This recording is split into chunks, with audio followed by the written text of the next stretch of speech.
por haberme extendido también la invitación y a todos los que están conectados para que podamos compartir un tiempo edificante alrededor de la palabra del Señor, tratando un tema que para mí la verdad es útil, es práctico y de verdad deseo en todo que el Señor pueda afianzar estas verdades en sus corazones. Es un tema que sale del libro del que compartí con la editorial la editorial de Lifeway, el de Oh, tu fidelidad, en el que yo me enfocaba en dos áreas. Por un lado, la fidelidad de Dios hacia nosotros y por el otro lado, en respuesta a la fidelidad nuestra hacia Dios. Al nosotros haber podido contemplar y entender la enorme fidelidad de Dios hacia nosotros como su pueblo, eso entendemos que debía mover nuestros corazones a responder también en fidelidad hacia Dios.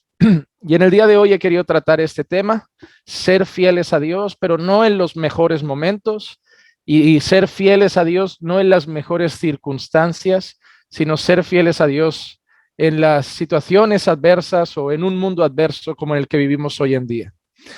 Nosotros debemos partir de la idea, y esto es importante, de que el entorno no debe determinar si somos o no fieles al Señor. Que la vida vaya bien o no, que pasemos un momento fácil o no, que estemos en una situación agradable o desagradable, no debe condicionar nuestra fidelidad hacia Dios. Adán y Eva fueron infieles a Dios en el paraíso, Jesús fue fiel a Dios en el desierto. Así que esa es la evidencia de que el lugar no debe condicionar la fidelidad, sino que lo que importa es nuestra condición y nuestro corazón ante Dios. Y de eso vamos a hablar hoy, de un ejemplo de unos hombres que fueron fieles a Dios en una situación totalmente contraria, y analizaremos algunas cosas importantes para nosotros poder aplicar esa situación también a la vida hoy y al momento en el que estamos pasando en medio de una sociedad que, al menos en España, y creo que ya es mundial esto, cada día más y más rechaza al Señor, cada día más y más se promueven leyes contrarias a Dios, cada día más y más los valores que se inculcan a los niños en las escuelas, a los adolescentes, son más contrarios a Dios, y cada día más el ateísmo, el rechazo a la fe, el rechazo a cualquier religión, el rechazo a la persona de Dios, cada día está más presente. El mundo cada vez va en decadencia, la lascivia, la inmoralidad, el odio, la violencia, cada día están en aumento, y nosotros estamos en medio. En medio de todo eso hay un pueblo que es llamado a ser fiel, un pueblo que es llamado a resistir, un pueblo que es llamado a marcar la diferencia y un pueblo que es llamado a ser luz en medio de este mundo de tinieblas. Yo voy a partir de base en el libro de Daniel, el capítulo 3 y los versículos 19 al 25. Libro del profeta Daniel, capítulo 3 y los versículos 19 al 25. Y dice así la palabra del Señor. Entonces Nabucodonosor se llenó de furor y demudó su semblante contra Sadrach, Mesach y Abednego. Respondió ordenando que se calentara el horno 7 veces más de lo que se acostumbraba a calentar, y mandó que algunos valientes guerreros de su ejército ataran a Sadrach, Mesach y Abednego y los echaran en el horno de fuego ardiente. Entonces estos hombres fueron atados y arrojados con sus mantos, sus túnicas, sus gorros y sus otras ropas en el horno de fuego ardiente.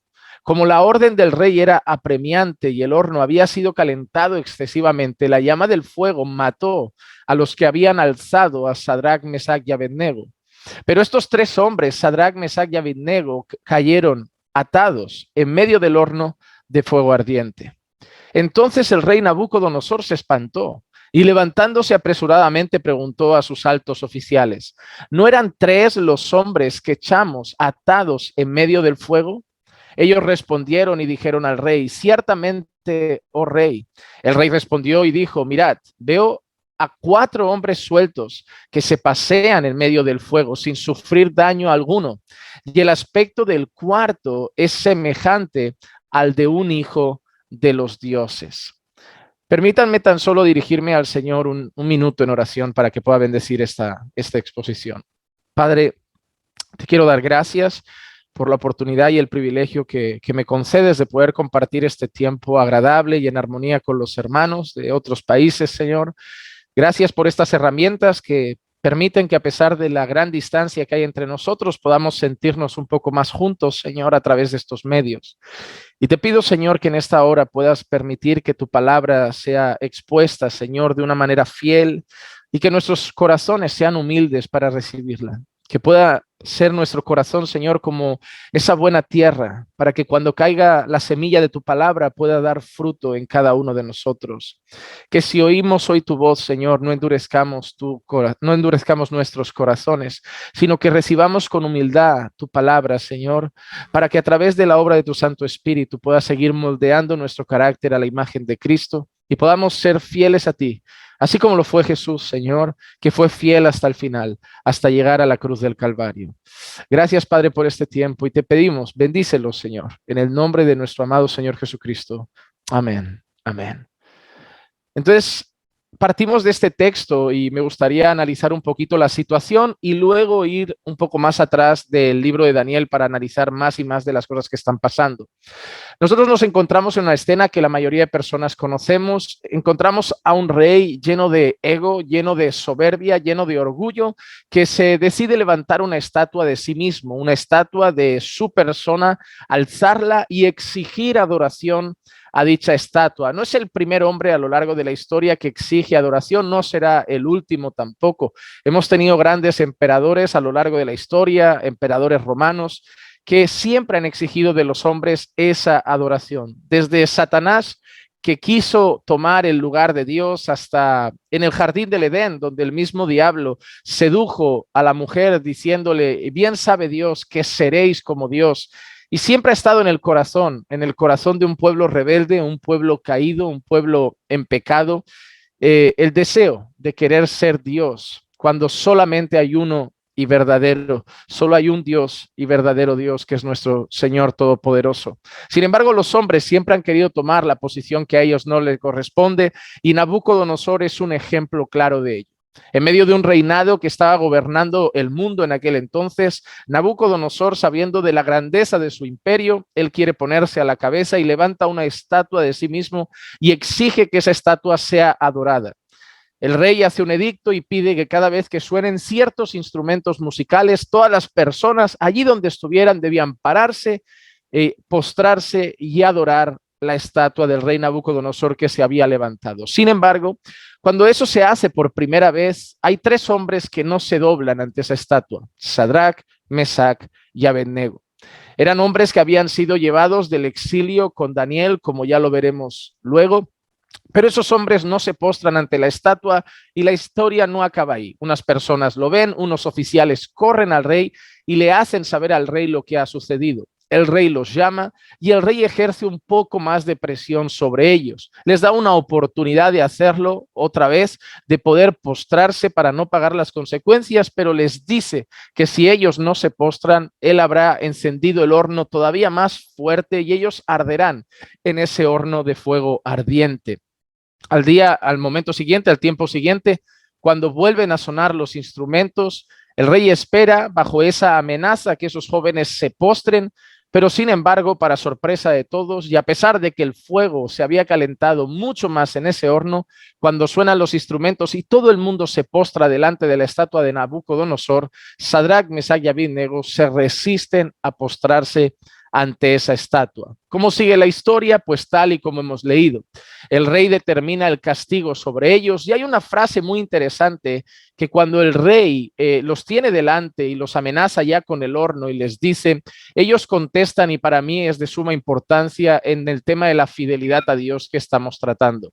El rey les dice, ¿qué Dios os podrá librar de mis manos? ¿Qué Dios os podrá librar de mis manos? Y la respuesta que Sadrach, Mesach y Abednego le ofrecen al rey Nabucodonosor es tremendamente impactante. Estos jóvenes miran al rey y le dicen, sepas tú, oh rey, que nuestro Dios puede librarnos de tus manos. Sin embargo, aunque nuestro Dios no nos librara de tus manos, no nos postraremos delante de la estatua que tú has edificado. Mira la respuesta que esos jóvenes le ofrecen al rey Nabucodonosor. Esos jóvenes saben que Dios les puede librar del horno. Esos jóvenes saben que Dios puede librarlos de la mano del rey, pero esos jóvenes saben que a lo mejor Dios no lo hace. Eso es una realidad en nuestra vida. Nosotros enfrentamos situaciones y sabemos que tenemos un Dios todopoderoso. Enfrentamos situaciones difíciles, a veces enfermedades, a veces la enfermedad de un familiar o de un ser querido, a veces quizá momentos económicos complicados, no tenemos trabajo, situaciones realmente complejas en la vida de las personas, porque los seres humanos todos estamos bajo el mismo sol. Mientras estemos en esta tierra, el sol sale para justos y para injustos, y cuando llueven se mojan los impíos, pero también se mojan los creyentes. Mientras estemos en este mundo caído, en este mundo que está maldito por el pecado, hasta que vivamos en esos cielos nuevos y tierra nueva prometidos por el Señor, estaremos en un mundo donde hay enfermedad, hay muerte, hay violencia, y a veces también nos puede salpicar a los creyentes. Nosotros tenemos una confianza, y es que servimos a un Dios todopoderoso. Sabemos que puede abrir puertas de trabajo, sabemos que puede sanar cualquier enfermedad, sabemos que puede resucitar si quiere a los muertos, pero ese rey tiene una característica que le hace ser rey de reyes y señor de señores. Ese rey tiene una característica que le hace ser el único Dios verdadero, y es que es soberano. La palabra soberano significa que él puede hacer todo, pero es soberano. Él hace lo que quiere, cuando quiere, como quiere y si quiere. Por eso a veces Dios dice sí y a veces Dios dice no.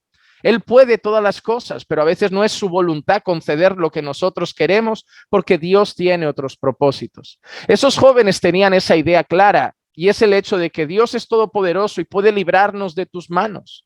Pero aunque no lo haga, nosotros no nos vamos a postrar delante de la estatua. Mira la actitud.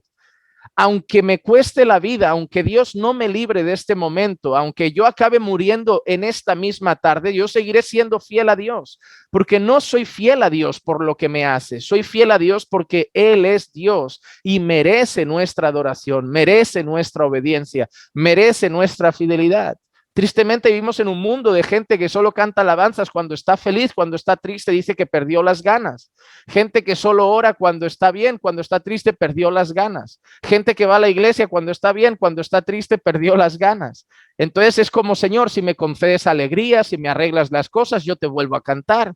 Si me arreglas las cosas, yo vuelvo a congregar. Si me arreglas las cosas, yo vuelvo a orar. Si no, estaré aquí con mi depresión en la esquina de mi habitación mirando la televisión y no te buscaré. Es como decirle al Señor, mientras mi vida esté a mi gusto, yo te busco. Cuando mi vida no me agrade, yo te dejo de buscar. Pero Dios no es una madre para que podamos manipular emocionalmente, hacerle chantaje, jugar con su corazón, a ver si le hago cambiar de parecer. Dios es Dios. Y es como si Dios nos mirara y pensando, insignificantes criaturas, como si necesitara que tú me cantes.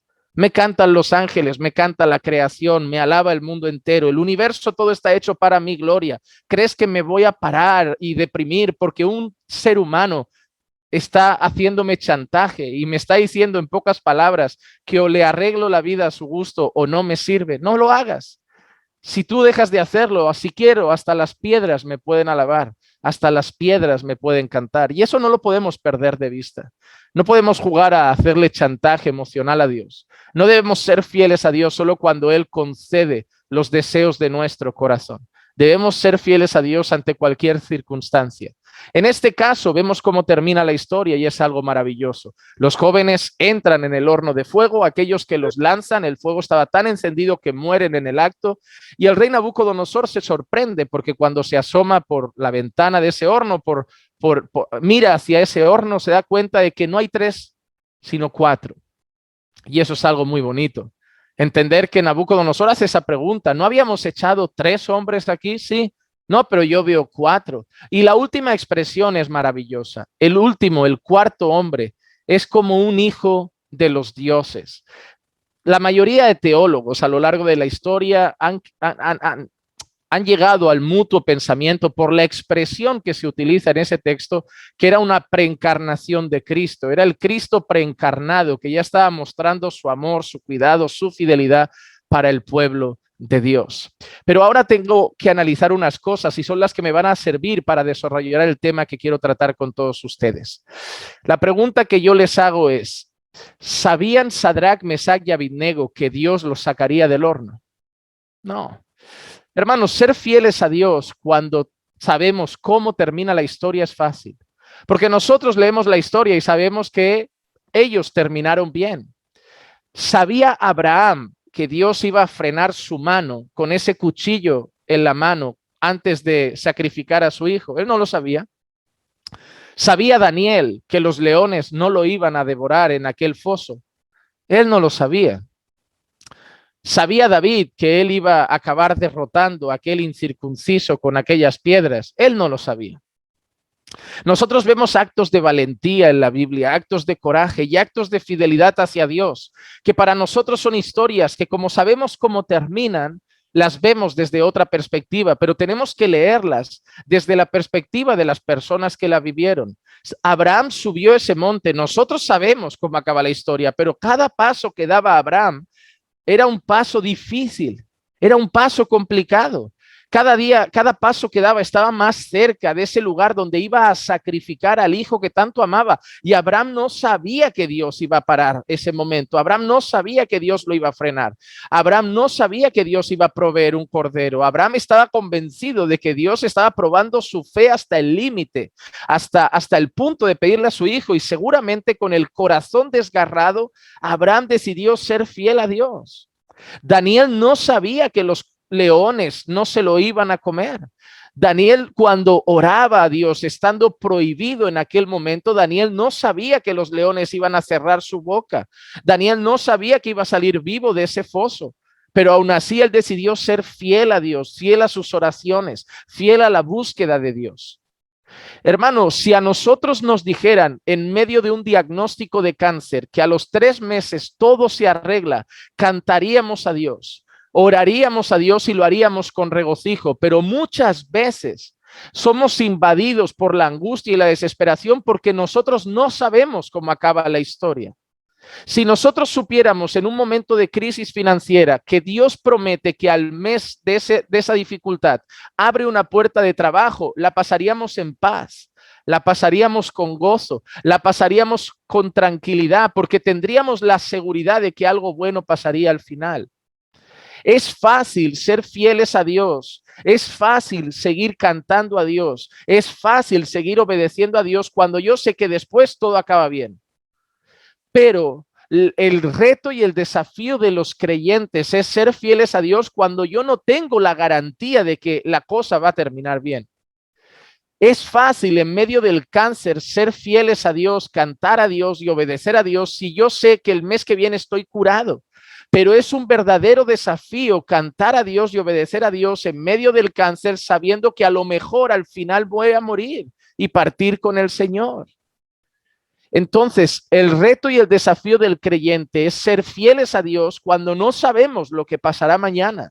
Es ser fieles a Dios cuando no sabemos si la cosa se va a complicar todavía más. Es ser fieles a Dios incluso cuando no sabemos si las cosas se van a arreglar por completo. Y descansar en que los propósitos de Dios son perfectos, en que Dios gobierna todas las cosas y que lo que pase, la voluntad de Dios, aunque no sea la que yo quería, sigue siendo buena, agradable y perfecta.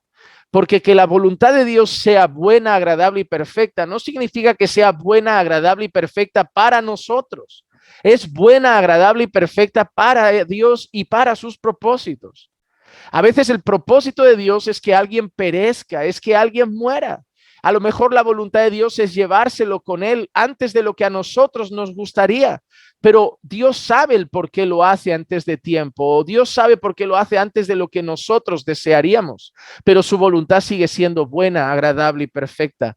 Y ser fieles a Dios en medio de esos momentos de incertidumbre, en medio de esos momentos donde no sabemos lo que va a pasar y en medio de un entorno y un mundo contrario a Dios y contrario a nosotros, que nos odia y nos aborrece, que odia lo que creemos, que odia lo que pensamos. Eso es lo complicado. Ser fieles a Dios cuando España era un país conservador y no se hablaba del aborto, era más fácil que ahora, donde el aborto es legalizado y si hablas del aborto y estás en contra, la gente te aborrece. Ser fieles a Dios en España, cuando España era más conservadora y no se hablaba de matrimonio homosexual, ni adopción homosexual, ni LGTB, era más sencillo. Pero ser fieles a Dios ahora, cuando dices que la práctica homosexual es pecaminosa a los ojos de Dios, que Dios condena a los que tienen tal práctica y te empiezan a gritar homófobo, ahora es complicado.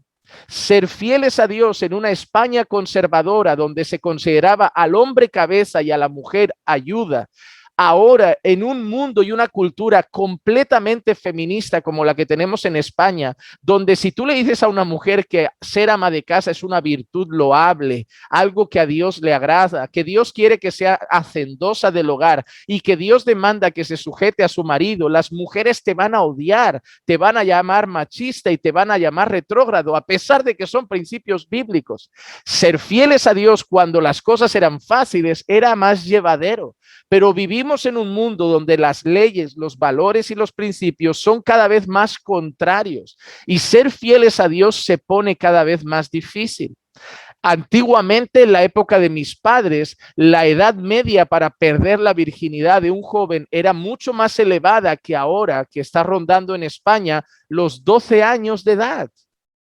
La edad media para empezar con el tabaco, el alcohol, antiguamente era mucho más elevada que ahora. En España ahora la edad media de consumo de pornografía está en los 9 años de edad. 9 años de edad. Yo con 9 años de edad estaba jugando con cochecitos y con balones de fútbol. No estaba pensando en esas cosas. Entonces, ese es el mundo en el que estamos hoy. Ese es el momento que estamos viviendo y se nos demanda ser fieles a Dios ahora. Ser fieles a Dios en este tiempo, ser fieles a Dios en las escuelas, ser fieles a Dios en las universidades, donde posiblemente serán los únicos creyentes, ser fieles a Dios en el trabajo, donde posiblemente serán los únicos creyentes, ser fieles a Dios a veces en medio de la familia, donde a lo mejor serán los únicos creyentes, y ser fieles en un entorno hostil, que de momento no nos golpea, que de momento no nos lanza al horno, pero nos presiona con leyes y valores hasta el punto que parece que somos un bicho raro en medio de un mundo al cual ya no pertenecemos. Y ahí en medio, Dios quiere que seamos fieles. Pero debemos entender algunas cosas y yo quiero que hablemos de varios puntos que quiero que tengamos en cuenta para que hoy queden grabados en su corazón. En primer lugar, vivimos en un mundo adverso como el que se encontraron Sadrach, Mesach y Abednego en Babilonia, fruto del pecado. El mundo es como es, fruto del pecado. Daniel capítulo 1, versículo 1 y 2 dice: en el año tercero del reinado de Joacim, rey de Judá, vino Nabucodonosor, rey de Babilonia, a Jerusalén y la sitió. Y el Señor entregó en sus manos a Joacim, rey de Judá, y algunos de los utensilios de la casa de Dios.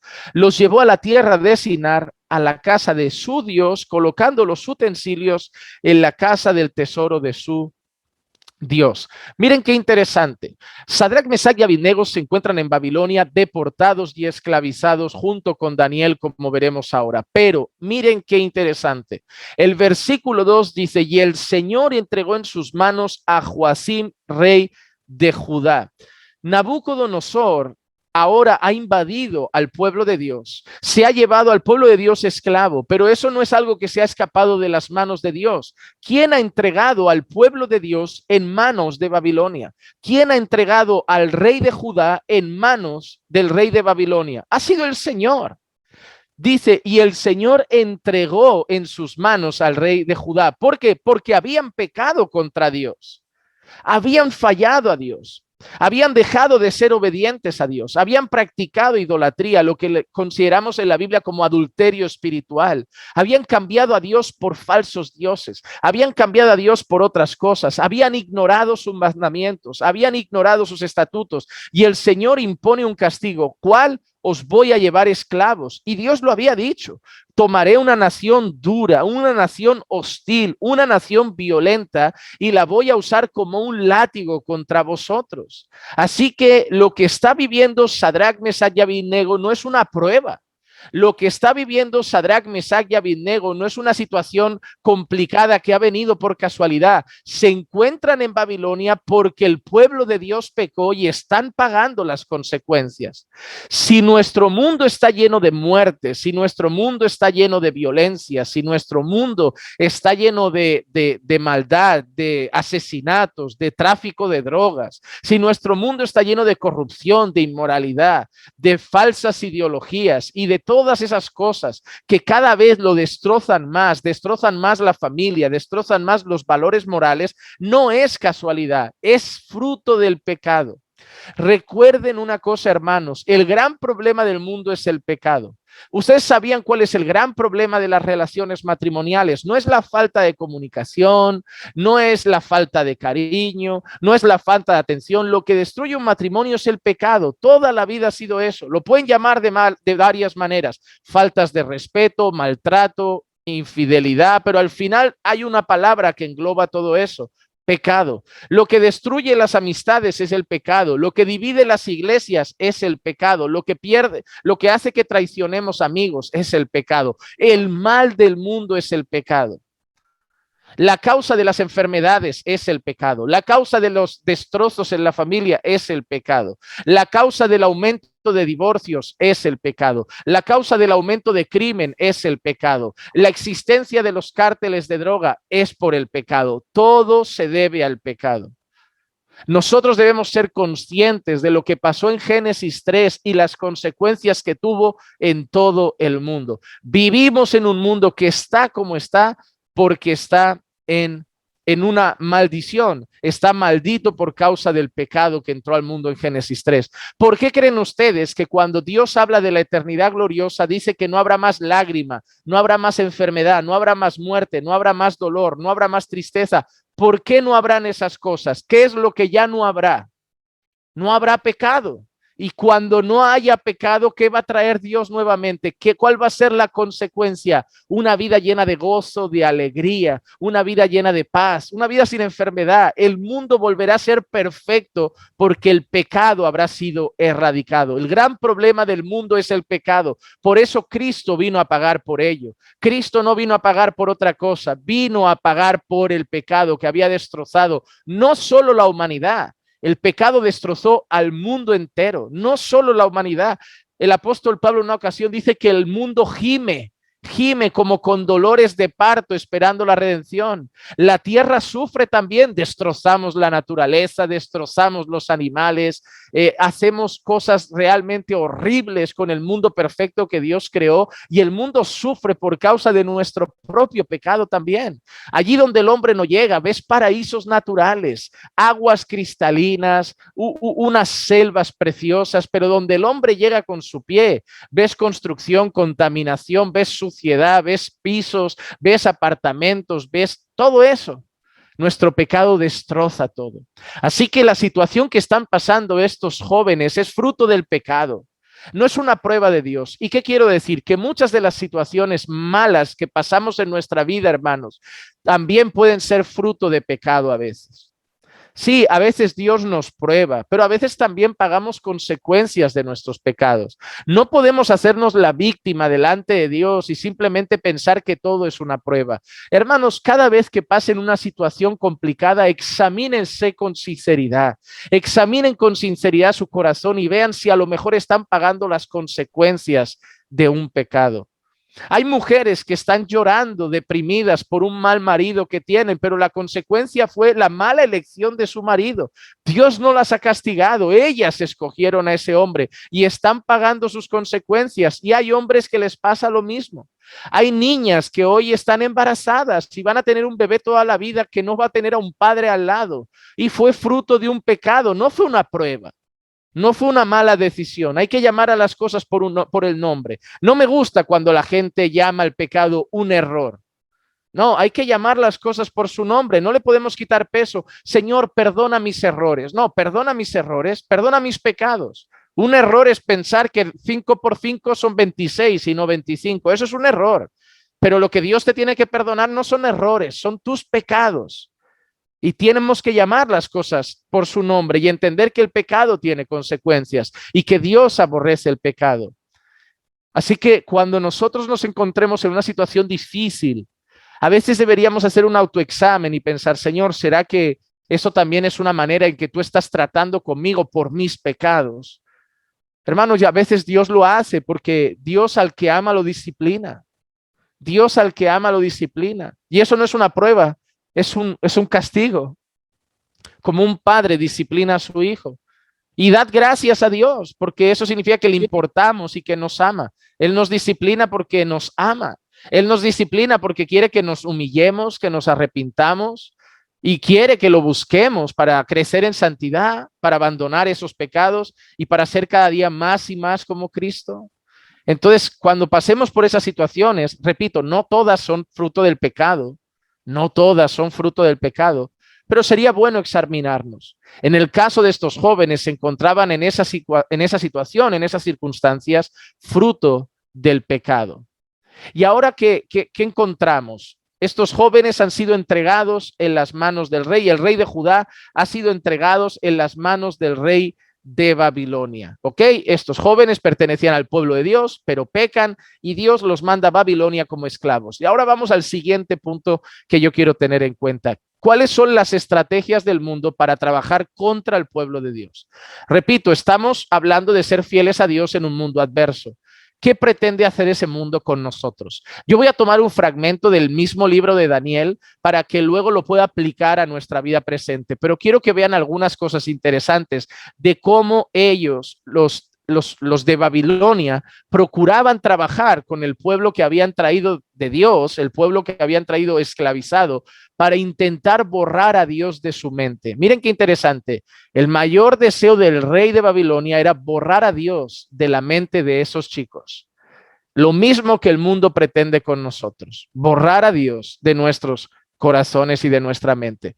Daniel capítulo 1, versículo 3 al 7 dice, entonces el rey mandó a Aspenaz, jefe de sus oficiales, que trajera de los hijos de Israel algunos de la familia real y de los nobles, jóvenes en quienes no hubiera defecto alguno, de buen parecer, inteligentes en toda rama de saber, dotados de entendimiento y habilidad para discernir y que tuvieran la capacidad para servir en el palacio del rey. Hay una cosa interesante a mencionar aquí.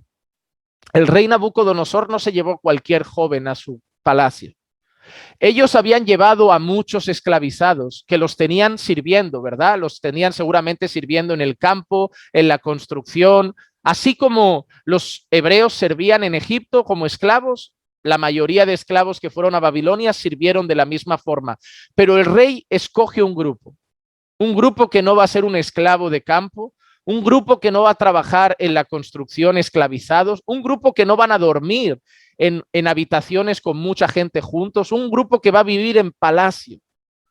Wow, te llevan como esclavo, pero te ponen en palacio. ¿Y a quiénes ponen en palacio? ¿A cualquiera? No, de buen parecer, pero sobre todo pide que sea inteligentes. ¿Por qué quiere a los inteligentes en palacio? ¿Por qué quiere a los que son dotados en el hablar? ¿Por qué quiere a los que saben expresarse bien? ¿Por qué quieren a los que tienen conocimiento? Si yo convenzo a los líderes inteligentes de este pueblo, ellos luego convencerán al pueblo. El pueblo va a seguirlos a ellos. El pueblo no lee, el pueblo no sabe. El pueblo va a confiar en los que sí leen. El pueblo va a confiar en los que sí saben. Cuando nosotros vamos en España al banco y el banco nos dice, mira, pero es que la inflación está así, el interés está así. Yo no, la mayoría de personas, en mi caso sí por mis estudios, pero la mayoría de personas no saben de intereses, no saben de nada, se quedan como, y tu gerente en el banco te dice, pero te conviene, yo te lo recomiendo, y tú firmas porque te fías de lo que el inteligente ha dicho y a lo mejor te arruinó la vida por 40 años o por 50 años, pero tú no sabes. ¿Por qué la Iglesia Católica por mucho tiempo seguía haciendo la misa en latín? Porque el pueblo no sabe latín. Y si el pueblo no sabe latín, va a confiar que yo, que sí sé latín, yo sí sé lo que digo. Entonces, lo que yo digo, como yo soy el que sabe, ellos lo harán. Si yo digo que digan Ave María Purísima, dirán Ave María Purísima, porque ellos no saben y ellos van a seguir lo que yo les enseñe. ¿Cuál es el gran problema de muchas iglesias evangélicas hoy en día? Voy a la iglesia, yo no leo, yo no me preparo, yo no estudio, pero yo creo que el pastor sí sabe. Entonces, todo lo que diga el pastor, pues yo voy a seguirlo porque él es el que sabe. Nabucodonosor sabe que si los líderes del pueblo, que son considerados el referente inteligente, el referente intelectual, son convencidos y manipulados, el pueblo ya todo va detrás. Si tú cambias la mente de un pastor, cambias la mente de su iglesia.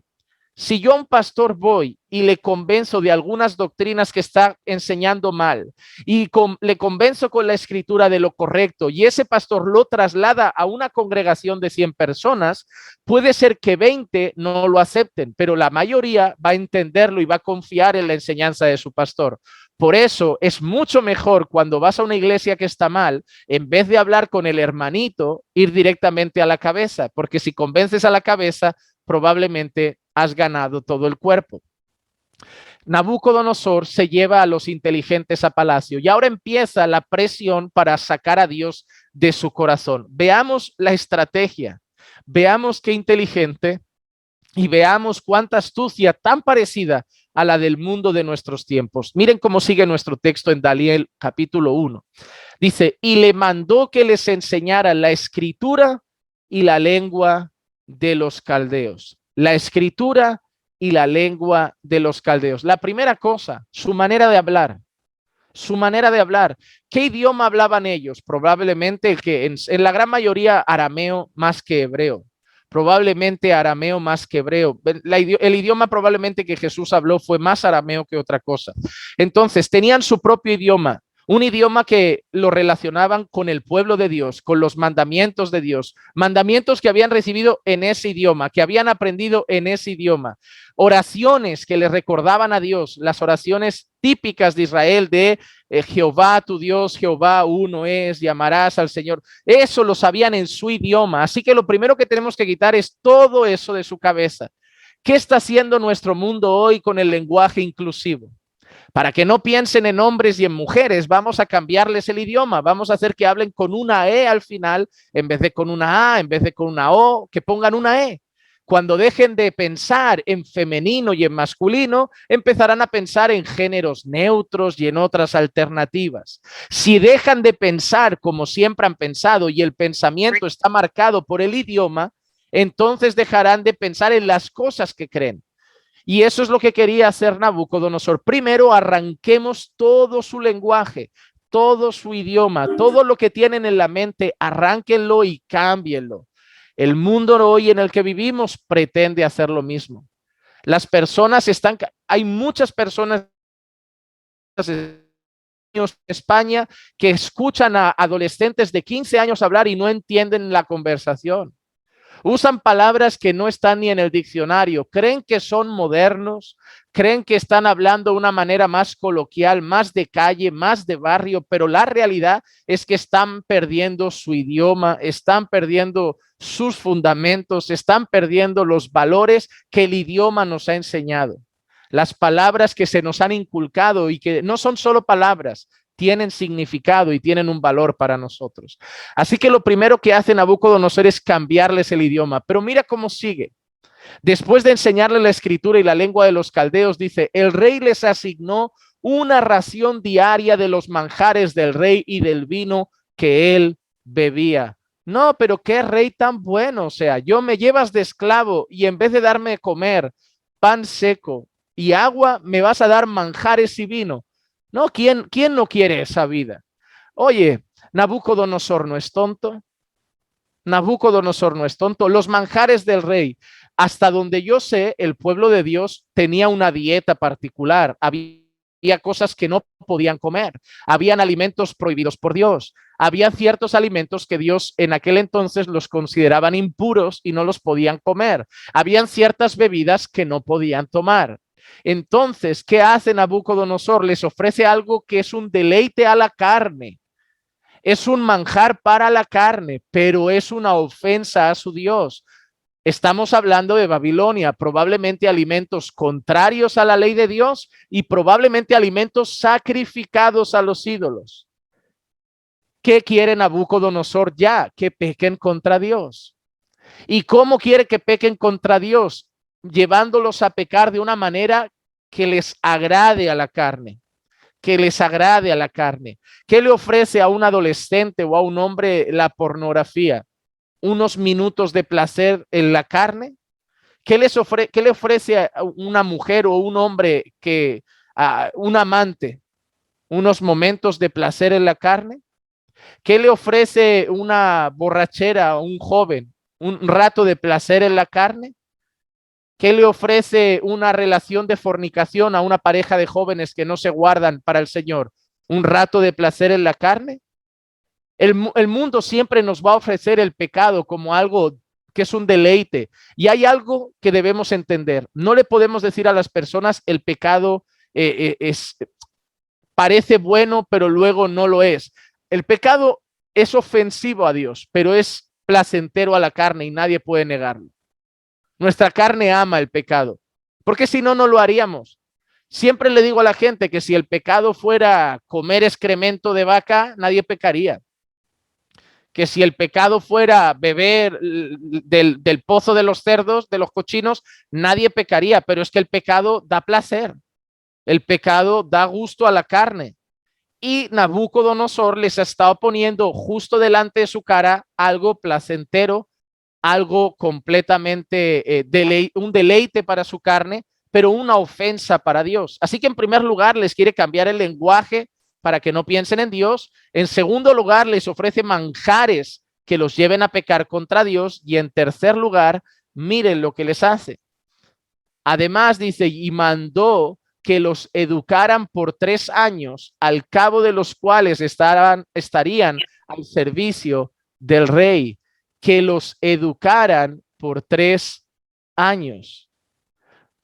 Hermanos, ¿qué están haciendo con los niños pequeños en las escuelas?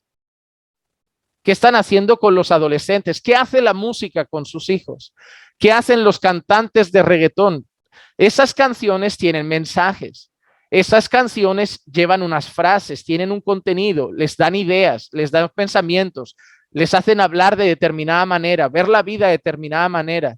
Aunque ustedes no lo crean, afecta. Yo, por ejemplo, en el pasado, cuando estaba en el mundo, escuchaba mucha música heavy, rock y este estilo. Y aunque uno no presta mucha atención siempre a eso, las letras hablan mucho de rebeldía, de ser independiente, de ir contra el sistema, de ir contra la familia, contra la autoridad, contra todo. ¿Cómo te vuelven? Automáticamente te vuelve una persona más agresiva, más violenta, una persona más retraída, menos sociable, una persona que no acepta normas ni de un jefe, ni de un padre, ni de un político, ni de una policía, de nadie. Te vuelve así. ¿Por qué? ¿Cómo me he vuelto yo esta persona? ¿Por qué? Porque las frases que constantemente han ido bombardeando mi cabeza me han educado y me han hecho ser de esta forma. Lo mismo están haciendo con los niños en España, que desde pequeños les están introduciendo ideología de género y un montón de cosas. Así que Nabucodonosor quiere cambiar su lenguaje, quiere ofrecerles manjares, el pecado disfrazado de deleite, sin saber que eso va a ofender a Dios realmente, y luego quiere educarlos para adaptarlos a sus propios valores. ¿Qué hace el mundo? Nos está cambiando el lenguaje, nos ofrece el pecado como algo bueno, nos ofrece el pecado como una vía agradable, como algo placentero, como algo que trae gozo, diversión, libertad. Le pone un lacito al pecado, no nos hace recordar que el salario del pecado es la muerte. Y por último, el mundo nos intenta educar conforme a sus valores. ¿Y cómo termina este texto? ¿Qué acaba haciendo el rey?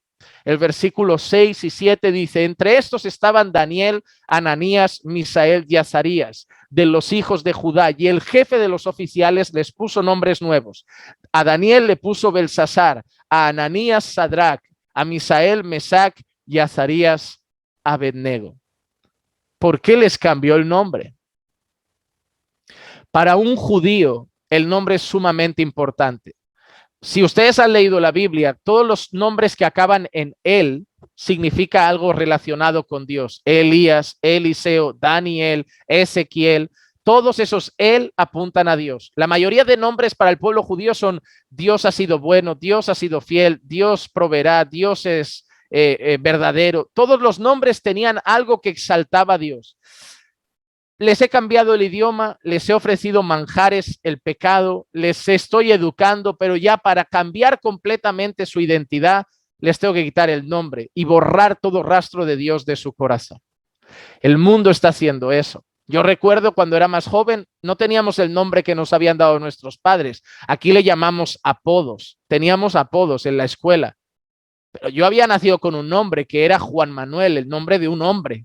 Pero allí tenía un apodo y a veces el apodo te relacionaba con una persona, no sé, una persona desobediente, rebelde, un payaso, cualquier cosa. Pero los apodos que tanta gracia nos hacen olvidar nuestro nombre, el nombre que nos pusieron nuestros padres, el nombre que nos recuerda que pertenecemos a una familia, el nombre que nos recuerda a nuestros abuelos, o como en mi caso, un nombre que viene de abuelo, bisabuelo y que ha ido pasando pues de generación en generación y que te trae realmente algo a la mente, que perteneces a un linaje, que perteneces a una familia, que tienes unos padres que te han dado un nombre con unos valores, una identidad, pero el mundo te lo quiere quitar. Entonces nos encontramos en esa situación, hermanos, y la situación que ellos tenían es la misma que tenemos nosotros, un mundo adverso, un mundo difícil, un mundo contrario y que quiere borrar todo rastro de Dios de nuestros corazones. Si usted hoy pone cualquier película y cualquier serie, dígame cuánto de Dios va a haber ahí. Es totalmente contrario. Yo no sé si ven Netflix o alguna plataforma de esta, todas las series, todas las películas, si hoy no tienen un homosexual, tienen que tener desnudo, tienen que tener sangre, tienen que tener incesto, tienen que tener violencia. Está en todo, pero es que si vas a los dibujos infantiles, también está. En los dibujos ahora hoy homosexualidad por todas partes. Están sacando todo rastro de Dios de los colegios, todo rastro de Dios del corazón de las personas. ¿Por qué? Porque el mundo nos quiere hacer a su imagen y semejanza. El mundo nos quiere hacer conforme a sus valores. Miren la frase que yo siempre escucho en mi iglesia. Nosotros tenemos una congregación que por la gracia de Dios tenemos, ahora mismo creo que somos más de 10 o 12 nacionalidades juntas. Tenemos gente de México, Bolivia, Ecuador, Colombia, Rusia, Ucrania, Bulgaria, España, Brasil, varias nacionalidades. En Barcelona hay muchísima inmigración y eso hace que tengamos iglesias que son de mezclas culturales muy grandes.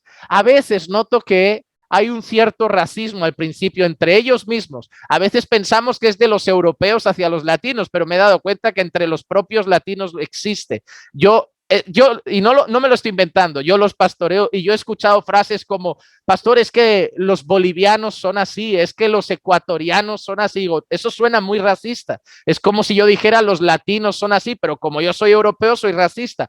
Tú eres honesto, yo soy racista. Esto suena muy raro, pero es una realidad. Entonces, cuando me dicen esas frases, les digo, puede ser, mira, en España se dice, no sé, que los latinos son machistas, lo escucho cada 2 por 3, o que son mujeriegos, o que las mujeres tienen mal carácter, muchas cosas. Pero cuando llegan a la iglesia siempre les digo lo mismo.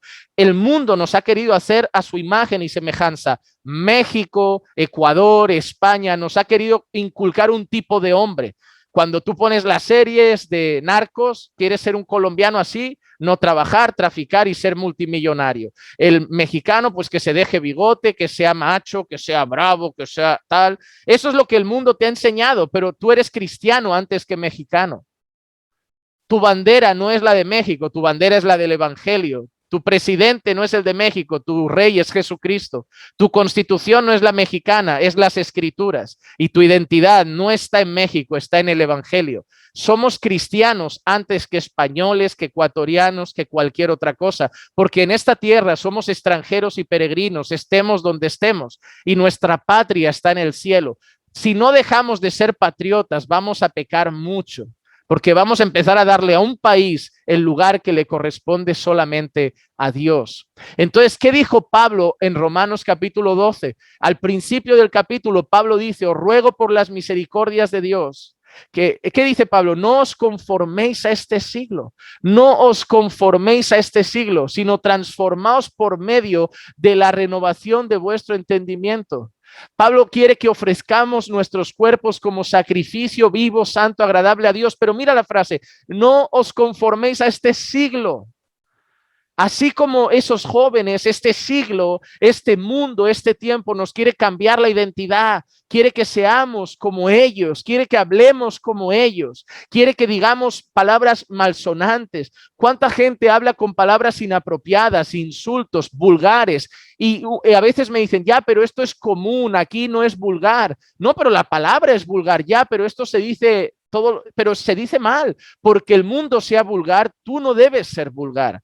Porque el mundo se ría de esas cosas, tú no te tienes que reír de esas cosas. Tú te tienes que hacer una pregunta. ¿Jesús usaría esas palabras? ¿Jesús se reiría de ese vídeo? Por ejemplo, aquí cuando hay vídeos en internet de comedia, la típica escena de un hombre borracho en los vídeos. Sale un hombre borracho y todo el mundo a carcajada. Mira qué divertido el borracho, cómo se cae, cómo anda, cómo está tonto. ¿A un creyente le debería hacer gracia eso? Dios se ríe con la borrachera de ese hombre. Dios se ríe. ¿No nos debería dar compasión? ¿No nos debería dar pena? ¿No nos debería dar angustia ver lo perdido que está, lo esclavizado que está el pecado? Cuando tú ves al creyente que se ríe de lo que el mundo se ríe, tú estás viendo que no ve con los ojos de Dios, ve con los ojos del mundo. Él dirá, no, pero es solo comedia. No, eso es un hombre real, lo han grabado real. Eso es un hombre borracho que tiene hijos que sufren, esposa que sufre, familia que sufre. No te puede hacer gracia, te tendría que llevar a llorar y tener compasión. Es como una oveja sin pastor. Pero muchas veces, como vivimos en este mundo, nos conformamos a este mundo. Y Pablo es claro, no os conforméis a este mundo. Como Sadrach, Mesach y Abednego nos quieren cambiar el nombre y la identidad, pero hermanos, no nos podemos conformar a este mundo. ¿Cómo ser fieles a Dios? Salmo 119:11. En mi corazón he atesorado tu palabra para no pecar contra ti. En mi corazón he atesorado tu palabra para no pecar contra ti. Si el mundo me habla, la palabra de Dios me tiene que hablar más. Si el mundo me dice cosas, la palabra de Dios me tiene que decir más cosas. Si el mundo me da instrucciones, la palabra de Dios tiene que ser mi alimento diario. La palabra de Dios tiene que ser la que me moldee. La palabra de Dios tiene que ser la que renueve mi mente. La palabra de Dios tiene que ser la que me dé forma y enseñe cómo debe ser mi hablar, cómo debe ser mi actuar, mi pensar, mi caminar. Debe ser la palabra de Dios. Es la palabra de Dios la que debe ser nuestro alimento diario y la que nos debe ayudar a moldearnos, no a este mundo, sino a moldearnos a Dios y a su voluntad. Pero miren qué interesante cómo sigue nuestra historia. Estamos con esos jóvenes que están siendo presionados para abandonar a Dios, pero miren la actitud y este es nuestro siguiente punto. Esos jóvenes toman una decisión, están dispuestos a no contaminarse. Daniel capítulo 1, versículo 8 dice, se propuso Daniel en su corazón no contaminarse con los manjares del rey ni con el vino que él bebía y pidió al jefe de los oficiales que le permitiera no contaminarse. Qué interesante, en medio de toda la adversidad, en medio de toda la presión, en medio de todo lo que están viviendo, ¿qué decisión toman? ¿Se rinden? No. ¿Se adaptan a Babilonia? No. ¿Se adaptan al mundo? No. Deciden en su corazón que yo no me voy a contaminar con los manjares del rey. Y todos lo recuerdan, deciden comer legumbres, deciden no comer esos manjares, porque no quieren pecar contra Dios. Cuando vayas a la escuela y los compañeros quieran que seas como ellos, tú decides no contaminarte con los manjares de la escuela. Cuando vayas a la facultad y te quieran zarandear y seducir para ser como ellos, decide no contaminarte con los manjares de la facultad. Cuando vayas al trabajo, cuando estés en la calle, cuando estés entre gente de este mundo y te intenten amoldar a su imagen y semejanza, decide no contaminarte con los manjares de este mundo. Hermanos, en medio de la adversidad debemos ser fieles a Dios. Debemos tomar esa decisión. Esos jóvenes podían haber sucumbido como José ante la mujer de Potifar, pero José decidió no contaminarse con la mujer de otro hombre. Decidió ser fiel a Dios. Esos jóvenes podrían haber dicho, bueno, pero es que si nosotros aceptamos esto, viviremos bien, no seremos esclavos, serviremos al rey y estaremos en palacio. No, pero no importa, eso será ser infieles a Dios. Y entonces Dios va primero y determinaron no contaminarse. En cualquier momento y circunstancia de la vida donde seas presionado a fallar a Dios, donde seas presionado a ofender a Dios, decide no contaminarte. Decide ser fiel a Dios. Toma la firme decisión. Ten la actitud de ese hombre que cuando todo el pueblo parece que quería darle la espalda a Dios, toma a su familia y firme dice: vosotros podéis servir a quien queráis, pero yo y mi casa serviremos al Señor. Cuando tus amigos, tu familia, tus seres queridos quieran ir detrás del mundo, míralos y con firmeza diles: vosotros haced lo que queráis, pero yo y mi casa serviremos al Señor. Cuando el mundo cambie sus leyes, sus normas y sus valores, decirle al mundo: haced lo que queráis, pero yo y mi casa serviremos al Señor. Decidamos y determinemos en nuestro corazón no contaminarnos con los manjares de este mundo, con los manjares de este tiempo. Vamos a seguir con otro punto que me parece muy interesante. Cuando nosotros decidimos ser fieles a Dios, Dios responde con gracia. Este es un punto que deben tener presente. Dios responde con gracia. Miren lo que dice Daniel capítulo 1, versículo 15 y 16. Al cabo de los 10 días, su aspecto parecía mejor y estaban más rollizos que todos los jóvenes que habían estado comiendo los manjares del rey. Así que el mayordomo siguió suprimiendo los manjares y el vino que debían beber y les daba legumbres. ¿Qué les pasó? Deciden no comer los manjares, deciden comer solo legumbres. Sin embargo, Dios tuvo gracia para con ellos. Dios respaldó su decisión. Dios los acompañó en su decisión firme de ser fieles. Y cuando aparecen pasados unos días, el aspecto de esos jóvenes, ¿cómo era? Estaban más rollizos, estaban más saludables, más fuertes que los que habían comido la carne y los manjares. Hermano, una cosa tienes que tener claro: Dios bendice la fidelidad. Dios bendice la fidelidad. A lo largo de la historia bíblica, si hay algo que hemos visto, es que Dios bendice al obediente. Dios respalda a aquellos que quieren ser fieles. Cuando decides ser fiel a Dios, cuando decides obedecer a Dios y su voluntad, Dios respalda esa actitud. Dios respalda ese comportamiento. Dios respalda a aquellos que deciden ser fieles a su persona. Y Dios respaldó a estos jóvenes. Dios mostró gracia para estos jóvenes. Cuando estés delante de un mundo contrario, de un mundo adverso, que quiera que falles a Dios y decidas ser fiel a Dios, recuerda: Dios está contigo. Dios te acompaña. Dios está a tu lado y Dios está siendo glorificado en medio de tu decisión. Hermano, ser fiel a Dios cuando estás para perderlo todo, para perder amigos, para perder familia, Dios sabe que no es fácil. Dios sabe que solo somos polvo y ceniza. Dios sabe que es complicado. Y cuando tú, a pesar de la dificultad, decides ser fiel a Dios, te digo una cosa: Dios es glorificado. Porque el fin principal de nuestra fidelidad no es que Dios nos dé algo, es que Dios sea glorificado. Señor, no soy fiel para que mañana me des un coche, no soy fiel para que mañana me des una casa, no soy fiel para que mañana me des dinero. Esto no es un trueque. Esto no es: yo te doy obediencia, tú me das dinero. Yo soy fiel porque eres digno. Yo soy fiel porque eres bueno. Yo soy fiel porque eres majestuoso. Yo soy fiel porque yo vivo para tu gloria. Ya sea que coma, beba o haga cualquier otra cosa, yo quiero hacerlo para la gloria de Dios. Y cuando yo soy fiel, tú eres glorificado. Y cuando yo soy fiel, tú eres exaltado. Imagínate la cara de aquel rey cuando Daniel decide ir al foso de los leones por no dejar de hablar con Dios. ¿Qué Dios es ese que su pueblo es capaz de morir por no dejar de orar? ¿Qué Dios es ese que su pueblo es capaz de ir al horno de fuego por no adorar a otro Dios? ¿Qué Dios es ese? Y dejamos a nuestro Dios grande, dejamos a nuestro Dios glorioso. Cuando hombres a lo largo de la historia del pueblo de Dios han muerto en la hoguera, han sido quemados. No sé, la historia de Policarpo es preciosa. Dicen que era discípulo de Juan. Incluso en YouTube pueden encontrar la película.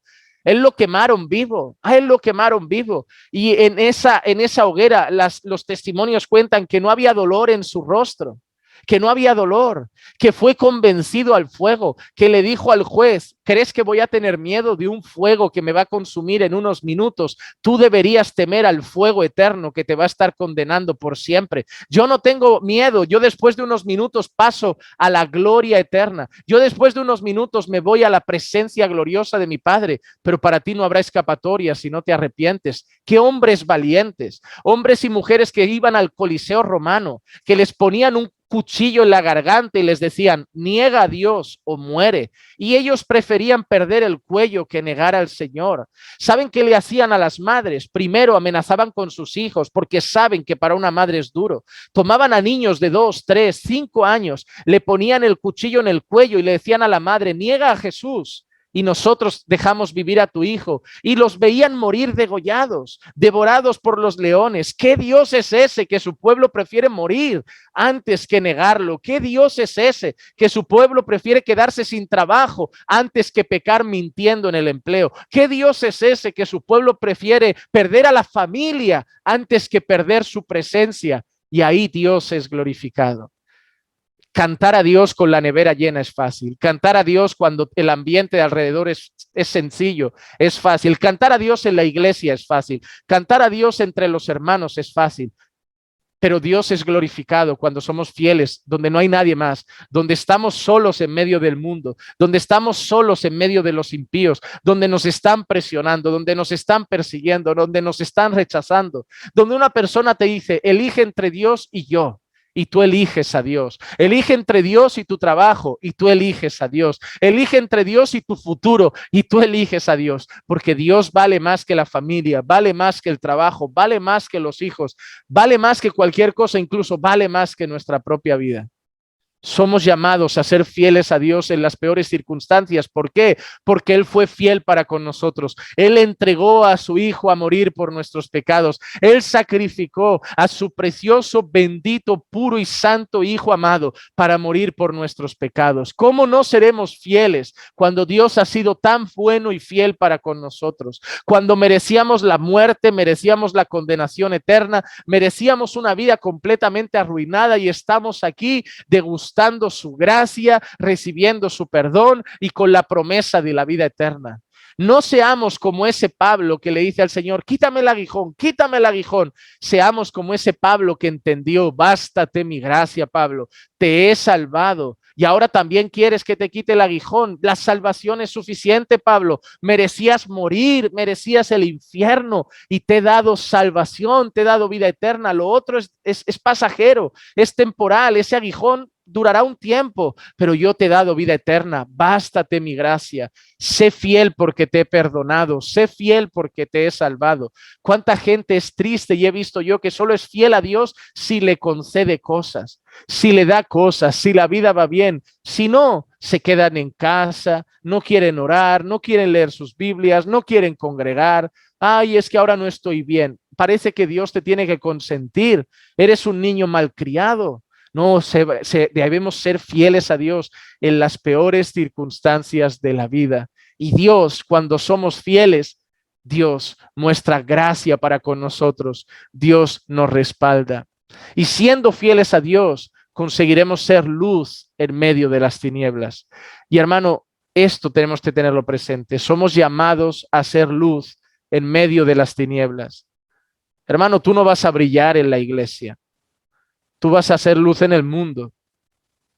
Si yo tengo una habitación completamente iluminada y yo enciendo una luz, esa luz ni se ve, porque ya está iluminada la habitación. Pero si yo llego a una habitación completamente oscura y enciendo una lámpara, esa luz va a destacar mucho. ¿Por qué? Porque hay tinieblas. Nosotros no somos llamados a hacer luz en medio de la iglesia. Somos llamados a hacer luz en medio de las tinieblas. Es allí donde debemos mostrar la luz de Cristo. Mira lo que dice Pablo a los Filipenses, capítulo 2, versículo 14 al 16. Haced todas las cosas sin murmuraciones ni discusiones, para que seáis irreprensibles y sencillos, hijos de Dios sin tacha, en medio de una generación torcida y perversa, en medio de la cual resplandecéis como luminares en el mundo, sosteniendo firmemente la palabra de vida, a fin de que yo tenga motivo para gloriarme en el día de Cristo, ya que no habré corrido en vano, ni habré trabajado en vano. Mira lo que dice Pablo, para que seamos que resplandezcáis como luminares en el mundo, para que seáis sin tacha en medio de una generación torcida y perversa. ¿Cómo podemos ser luz en un mundo adverso? ¿Cómo podemos ser luz en medio de las tinieblas? Guardando la palabra de Dios, llevando una vida sin tacha, sin mancha, en medio de una generación torcida y perversa. Siendo como ellos, no somos luz. Hablando como ellos, no somos luz. Riéndonos de lo que ellos se ríen, que es contrario a Dios, no somos luz. Somos luz siendo íntegros en medio de una generación perversa y torcida. Mira la definición de Pablo de esa generación y es la misma que la nuestra, perversa y torcida. Hermanos, si tú caminas como el mundo, tú estás andando de una manera perversa y torcida. Delante de los ojos de Dios al menos. En un mundo que a lo bueno le llaman malo y a lo malo le llaman bueno. Una generación perversa y torcida. En medio de ese mundo, vive en santidad. Vive en santidad. El Señor Jesucristo lo dijo, para que vean vuestras buenas obras y glorifiquen a vuestro Padre que está en los cielos. Cuando te presionan en la escuela, es más fácil sucumbir a la presión o es más fácil ser el que excluyen porque es diferente. Claro, es difícil que te excluyan. Es difícil no tener amigos en la escuela. Es difícil no tener amigos en la universidad. Es difícil no tener amigos a veces en el trabajo. Es difícil perder amigos. Pero al final, ¿qué vale más? ¿Tu integridad, tu fidelidad a Dios o el mundo y lo que el mundo te dé? No, debemos ser fieles a Dios. El que no es capaz de dejar padre, madre, esposa, esposo, hija y hasta su propia vida por causa de mí no puede ser mi discípulo. El que no es capaz de tomar su cruz cada día y negarse a sí mismo no puede ser mi discípulo. La pregunta que yo les hago hoy, ¿ustedes cuando empezaron a caminar con Jesús calcularon el costo? ¿O solo alguien los llamó y les dijo, no, ven, ven, ven, que Dios restaura tu familia, Dios arregla tu matrimonio, Dios te da salud, te cubre la sangre de Cristo, ven, ven, ven, que todo va a ser bonito y feliz? Calcularon el costo. Jesús quería que los discípulos calcularan el costo. Jesús les dijo, mirad, no vayáis a ser como aquel hombre que construyó una casa y no calculó el precio y a mitad de la construcción se quedó sin dinero y la gente pasaba y se burlaba y decía, mira, empezó a construir y ya lo dejó a medias. ¿Cuántos de ustedes hay gente del mundo que los mira y dice, ves, yo sabía que esto de cristiano no le iba a durar?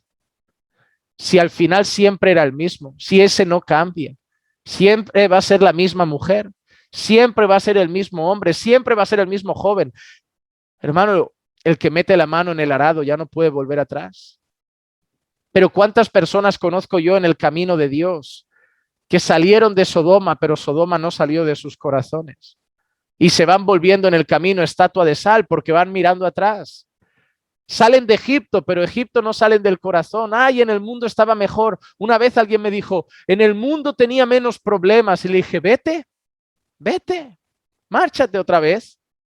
Ya, pero eso no le agrada a Dios. Entonces, es que Dios no ha prometido que va a ser fácil. Es que Dios no ha prometido que los días van a ser buenos. Es que Dios no te ha puesto una alfombra roja y te ha metido una burbuja y ha dicho, ahora ya no tendrás enfermedad, ni problemas, ni deuda, ni luchas, nada. Tu vida va a ser fácil y perfecta. Todo el mundo querría a Dios si lo que ofreciera fuera eso. Por eso las iglesias falsas del Evangelio de la Prosperidad se llenan, porque solo ofrecen lo que la carne quiere. Pero ¿qué ofrece Cristo? Miren lo que ofrece Cristo. Niégate a ti mismo. Miren lo que ofrece Cristo. Toma tu cruz.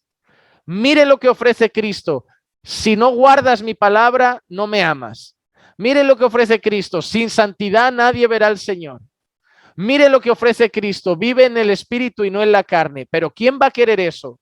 Solo aquel que realmente Dios ha obrado en sus corazones. Porque la carne no quiere eso. Por eso vemos algunos que parecían ser creyentes, pero luego vuelven al mundo, porque en el fondo nunca lo fueron. Intentaron que su carne se adaptara a Dios, pero al final su carne siempre quería las mismas cosas. Hermanos, Dios no ha prometido que será fácil, pero Dios ha prometido que estará con nosotros. Dios ha prometido, yo estaré con vosotros todos los días hasta el fin. Dios ha prometido que será un consuelo en la aflicción, que será una roca en la debilidad, que será una mano extendida cuando caigamos. Él ha dicho, no será fácil, pero yo estoy contigo. Él no lo dijo, os envío en medio como ovejas en medio de lobos. ¿Cómo va a ser fácil eso? Miren la frase, os envío como ovejas en medio de lobos. Señor, no suena fácil, es que no va a ser fácil. ¿Cómo va a ser fácil que una oveja camine en medio de lobos? ¿Cómo va a ser fácil? Pero nosotros también sabemos algo, pero yo soy el buen pastor y yo voy con mis ovejas. Os envío en medio de lobos, pero el pastor va con vosotros. Jesús va con vosotros. Él anda con vosotros. Él está con vosotros. Entonces, dos cosas para concluir. Número uno, debemos ser fieles a Dios, independientemente de las circunstancias. Aunque todo se complique, aunque me quede sin trabajo, solo quede un puñado de arroz en casa, no haya comida en la nevera, debemos ser como Habacuc. Aunque la higuera no florezca, aunque el campo no dé fruto, aunque no haya animales en el granero, con todo yo me alegraré en el Señor. Debemos ser como Job. Dios dio, Dios quitó, bendito sea el Señor. Miren qué frase maravillosa de Job. Aceptaremos el bien de Dios y no aceptaremos el mal. ¿Cómo? Sí, a veces Dios permite malas rachas en nuestra vida. Hay un tiempo para todo, hay un tiempo para reír y hay un tiempo para llorar. Los cristianos no tienen solo la parte buena, hay un tiempo para vivir y hay un tiempo para morir. Hay un tiempo para reír, hay un tiempo para llorar, hay un tiempo para sembrar y hay otro para cosechar, hay un tiempo para tirar piedras y otro para recogerlas o recibirlas. Entonces, debemos ser fieles a Dios en todo momento. En todo dad gracias, en todo dad gracias. Mira qué expresión, en todo dad gracias. En medio de la enfermedad, gracias Señor, no por la enfermedad, por estar conmigo en medio de la enfermedad, por ayudarme en medio de la enfermedad, por sostenerme en medio de la enfermedad. No es dar gracias en medio de la necesidad económica por la necesidad. Gracias por sostenerme, gracias por guiarme, gracias por fortalecerme, gracias por darme gozo en medio de esta situación, pero en todo da gracias. Hay que tener la primera cosa clara, ser fiel a Dios independientemente de las circunstancias. Hermano, que esto mueva hoy tu corazón, a pesar de cualquier cosa que pase en tu vida, seguir cantando a Dios. Dios merece ser adorado, no cuando todo va bien, en todo tiempo, en todo tiempo. Miren, si mañana vamos a celebrar que un hermano de la iglesia tuvo un bebé con su mujer, es día de cantar. Pero si mañana vamos a abrazarnos entre lágrimas porque un hermano murió, es día de cantar. Dios, miren, el mismo Dios que está en el hospital ayudando a nacer ese bebé, es el mismo Dios que está en el cementerio acompañándonos en ese entierro. Las circunstancias cambian, Dios no. El mismo Dios que ayuda a nacer a ese bebé es el mismo Dios que a veces tenemos una hermana que aborta de manera natural, no porque ella provoque el aborto, me refiero a esos abortos que son naturales, que se pierde el bebé. El mismo Dios que a una hermana le concedió que naciera y hicieron 1000 fotos llenas de sonrisas, es el mismo Dios que estuvo con la hermana que lo perdió, que no lo pudo tener, que lo tuvo muerto en sus brazos y no lo vio crecer. Las circunstancias cambian, Dios no. El mismo Dios que llega el hermano y dice, pastor, me dieron el empleo, gloria a Dios. Es el mismo Dios que llega el hermano, pastor, no me cogieron, no me dieron el empleo, sigo desempleado, gloria a Dios, hermano. Sigue confiando en Dios. Las circunstancias cambian, Dios no. Y debemos ser fieles a Dios independientemente de las circunstancias. Y en segundo lugar, ¿por qué? Debemos ser fieles a Dios por quien Dios es, no por lo que Dios da. Debemos ser fieles a Dios por lo que es, porque es amor, porque es bueno, porque es Dios y sobre todo porque entregó a su Hijo a morir por nuestros pecados. ¿Qué más le podemos pedir a Dios si ya nos dio a su Hijo? ¿Con qué cara le voy a pedir a Dios dinero si dio la sangre de su Hijo? ¿Con qué cara le voy a pedir una casa, un coche, si dio la sangre de su hijo? Es que me da esta vergüenza. Es como si Dios me mirara, ¿qué más quieres? Te he dado a mi hijo, ¿qué más quieres? Tanto egoísmo hay en tu corazón que mi hijo no te vale, que para ser feliz necesitas más cosas. Nos ha dado a su hijo. Si Cristo no es suficiente motivo para ti, para buscar a Dios, adorar a Dios y amar a Dios, nada lo va a ser. Si Cristo no te motiva a ser fiel, no hay dinero, ni trabajo, ni vacaciones que te ayuden a ser fiel. Si Cristo no es tu motivación, nada más lo será. Déjenme despedirme con una oración. Padre, gracias por este tiempo que hemos compartido con tu palabra. Gracias, Señor, por los oídos que han estado atentos y los corazones dispuestos a recibirla. Y te pido, Señor, que la lleves a lo más profundo de sus corazones. Yo la puedo llevar a los oídos, solo tú la puedes llevar al corazón. Pero que esta palabra de hoy, Señor, sea ministrada por tu Santo Espíritu y nos ayude, Señor, a serte fieles en todo momento, a pesar de cualquier circunstancia, a honrarte, a glorificarte y a exaltarte siempre, Señor. Ayúdanos porque somos débiles, ayúdanos porque tenemos pocas fuerzas, pero Señor, tú te perfeccionas en nuestra debilidad. Así que, Padre, ayúdanos cuando más lo necesitamos, porque nuestro mayor deseo es vivir para tu gloria. Y eso es lo que yo te pido, Señor, en el nombre de Jesús. Amén, amén y amén.